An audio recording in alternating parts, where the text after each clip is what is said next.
शिव सूत्र कहते हैं चैतन्य आत्मा। हम खुद ही शिव हैं। लेकिन अगली ही लाइन में शिव सूत्र यह भी कहते हैं ज्ञान बंद। हम शिव हैं लेकिन हमें एमनीजिया है, हम भूले बैठे। हम इस सत्य से वंचित हैं। क्यों? क्योंकि ज्ञान बंद। और ज्ञान किस चीज से बंद है? हमारे ही संस्कारों से, हमारे ही विकारों से, हमारे ही बिलीफ सिस्टम से, हमारी ही सोच से, हमारे ही ट्रॉमा से। मुझे आज एक बच्ची मिली, उस बच्ची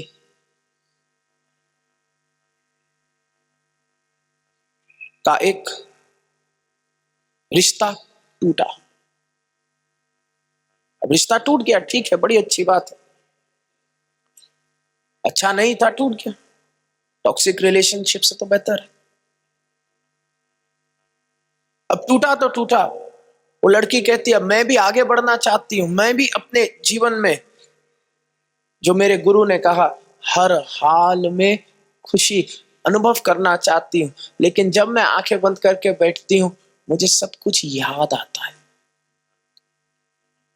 क्या याद आता है?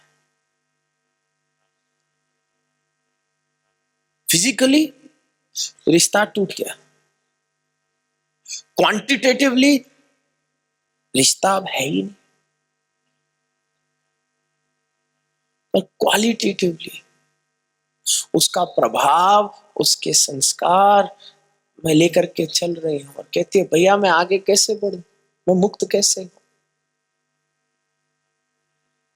क्योंकि शास्त्रों ने तो कह दिया चैतन्य आत्मा। लेकिन जो ये ज्ञान बंद है, ये जो दीवार है मेरे और मेरे शिव के बीच, इस दीवार को तोड़ मैं अपने शिव तक कैसे पहुंचूं? और शिव योग सनातन परंपरा कहती है एक मात्र वाहन है जो तुम्हें तुम्हारे शिव तक ले जा सकता है, और वो है साधना। सिद्ध कहते हैं मार्ग है साधना। क्योंकि रोज जब तुम बैठोगे साधना में, तुम एक दिव्य प्रयास कर रहे हो अपने जीवन में शिव की शक्ति का आवाहन, एक प्रयास कर रहे हो महादेव महासिद्ध से जुड़ने का। क्योंकि मन बहुत शक्तिशाली है, मन जहां जाएगा वही तुम्हारा सत्य बनना शुरू हो जाता है। मन आगे चलता है, तुम पीछे चलते हो। जिस व्यक्ति को ट्रॉमा है, जिस व्यक्ति को एंजाइटी है, जिस व्यक्ति को स्ट्रेस है, चाहते ना चाहते हुए उसका मन बार बार उस एंजाइटी की ओर जाता है। मेरे साथ हुआ बहुत बढ़िया। लखनऊ आश्रम में 2 साल बाद पहुंचा, महाकाल के सामने रात को साधना खत्म की, बिस्तर पे लेटा कि अब बहुत बढ़िया निद्रा आएगी। और जैसे ही आंखें बंद की, कान के बगल से आवाज आई,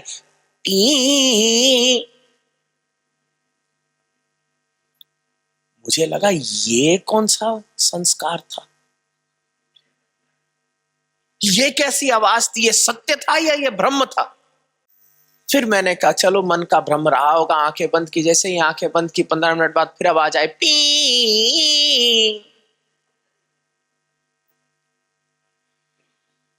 3-4 बार ऐसा हुआ। फिर उसके बाद मैं सो ही नहीं पा रहा।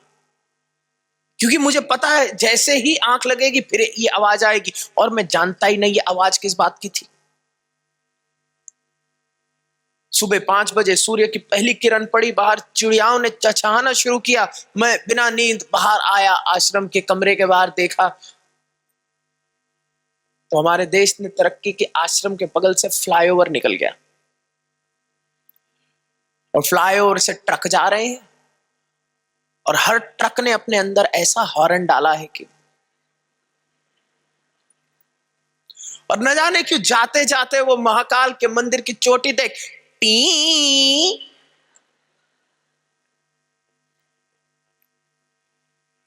एक बार तुम आवाज सुन लो, दूसरी बार तुम सुन लो, फिर तुम्हारा मन अपेक्षा करता है कि अब होगा। फिर तुम्हारे भीतर निद्रा की क्षमता है, शांति की क्षमता है, लेकिन तुम शांत हो नहीं सकते। क्यों?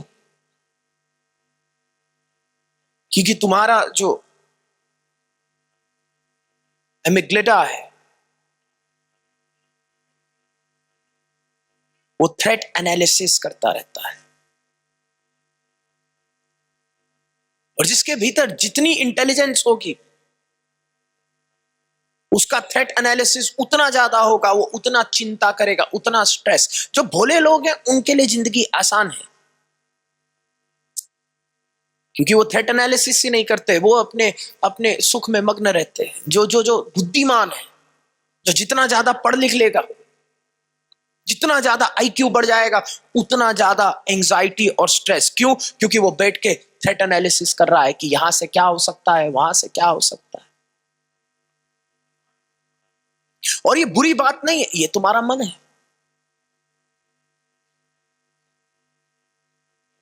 अब अगर तुमने अपने मन को विकसित किया एक प्रकार से, तो तुम्हें फिर अपने मन को दिशा देना भी आना चाहिए। हम गलती ये कर रहे हैं कि हम बच्चों को विकसित तो कर रहे हैं ताकि उनकी इंटेलिजेंस बढ़ जाए, लेकिन साथ में जो एंजाइटी और स्ट्रेस बढ़ रहा है उसके लिए हम कोई समाधान नहीं दे रहे।